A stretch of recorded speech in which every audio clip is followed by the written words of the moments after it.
right, guys. Hey, welcome back to the Pat On Fan Podcast Network. This is John Rapp, and I'm here with Wes Motsinger from Mots Custom Rods.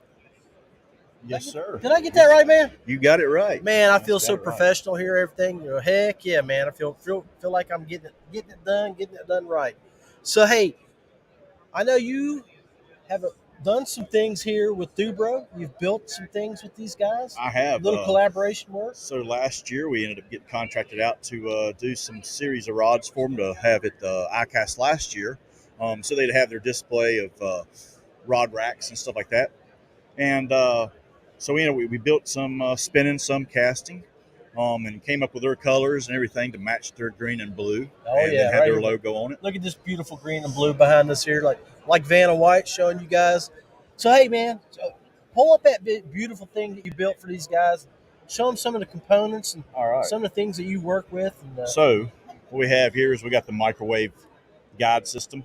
That's one of our biggest things, and we've been doing it for we're going to be into 10 years now of using that guide system. And I think we were probably the first one in North Carolina to build with those when they first came out, about 2012, 2013 when they came out. So we use a lot of American tackle components. Use either their stainless steel, which I think is probably one of the best, best all around. Yeah. Stainless steels. It doesn't rust like some other brands. Right. And so we've been using it, and they're titanium. They're titanium super, super light and super strong. But yeah, we've done them in their blue and green, and it came out really pretty. And he was stoked about that. So you can see that right there. It looks pretty sharp. And he actually fishes with them as well. Yeah. So it's pretty neat. Hey, man, so tell everybody about your story, how you got involved, how you started doing this. Well, I mean, so I was in the racing business all my life. From the time I was 17, my dad got me into racing. My dad was into racing. He was more of a weekend kind of guy. Went on the weekends with race teams. Didn't work in the shop. And when I was 17 and junior in high school, I actually went to work for a individual. We built race cars for. They built race cars. I swept the floor. So I started out sweeping the floor and making parts. So we done that. Built race cars after that and learned on that side of it. But done that from 97 till I graduated high school, and then that deal kind of went away. Race teams weren't getting other people to build the race cars for them. We did Wood Brothers. At that time, it was Michael Waltrip and Elliott Sadler, I think, drove for them at that time too. Jeff Bodine stuff. We did a lot of their cars. Old school, baby. Bud Moore. We did all of Bud Moore stuff then. But ended up, at the same time, I went to work for a machine shop, working in a motor room, and went to college for machining because that's where I was wanting to go. And because I'm very particular, and I want everything, like each guide wrap, to be the same length. If it's a size 6 millimeter or 5 millimeter, I want everyone from there on to be the same. So I use calipers actually when I'm building rods to make sure the guide wraps are the same length. So, long story short, we ended up starting in 97 and went through the racing deal. Stayed at Richard Childress Racing for 12 years with Clint Boyer and Kevin Harvick. And then in 2014, we ended up leaving and went to Michael Waltrip's. Did that for a year. That deal went down. Yeah. And race teams are real unstable at this time. And so as soon as the money dries up, they don't even have enough to run for another year or two on their own. So I ended up, I was working for Chip Ganassi, and my mom had some health issues. So I said I had enough of it, and went to actually work for Terry Labonte and Bobby Labonte doing a dirt car deal. Right.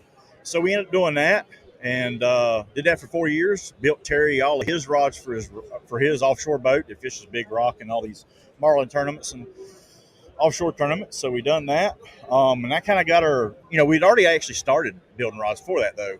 In 2008, I actually started building rods because I couldn't get what I wanted. Couldn't get the kind of rod action I was looking for. So I started my own in 2008.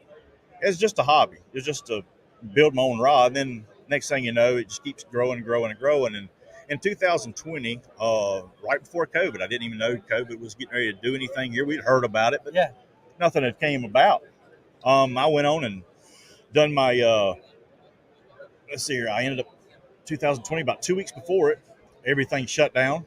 And I was like, well, man, this is the worst time to start your own deal.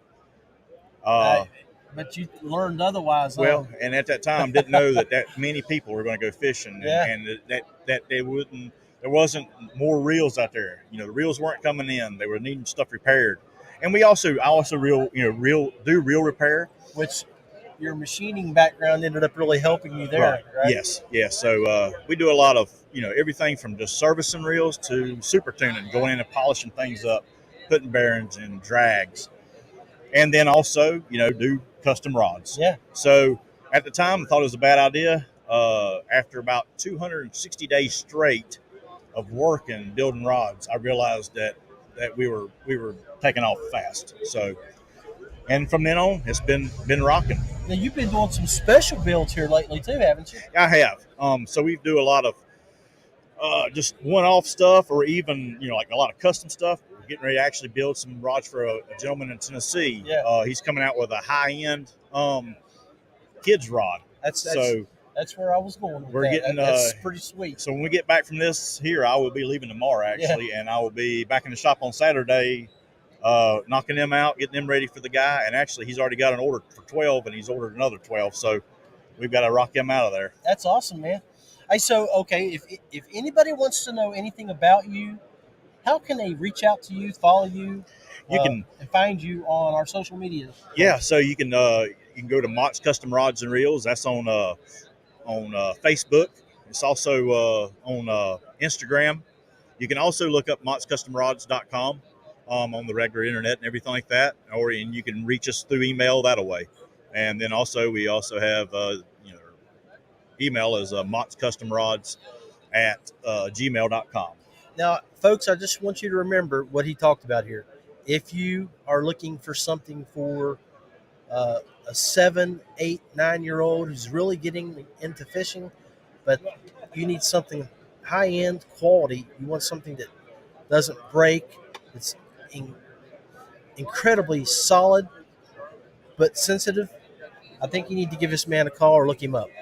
Thank you. Yeah, I mean, we do the best we can with everything. I mean, we've tried a lot of different epoxies that will last longer, that won't chip off. What I'm looking for a lot of times, and even with these kids rods, the guy said, I want something that the kid can fish with it, and then when he's 30 some years later, he has kids, he can give that same rod to his kid to fish with. So we look for stuff that we can hand down, something that won't just break on you. And in the same token, it really backfires on you because you don't sell more, right? But you get return customers and you get loyal customers. If they got something that's breaking, that don't help you. Hey, we know how men are, man. Yeah, men, fishing poles are like shoes to women, baby. Yeah, and I mean, you just can't buy one. No, and I will attest. I do go strenuous, just really trying to make things break because I want to know where the breaking point on a rod is. So we do all kinds of testing with things and try to make stuff break. But and you'll see stuff. I mean, you see stuff that you don't want, and that stuff goes to the side. It don't ever get. I won't work with it. If it's something that it can compromise you. So hey, man, we appreciate you stopping by the booth here at the Paddle and Fin Network. Definitely. Make sure you folks out there that watch this show today, share, like, and follow our pages, his pages. Come visit us. Always wear your PFD. Be safe on the water. John Rapp, we're out here.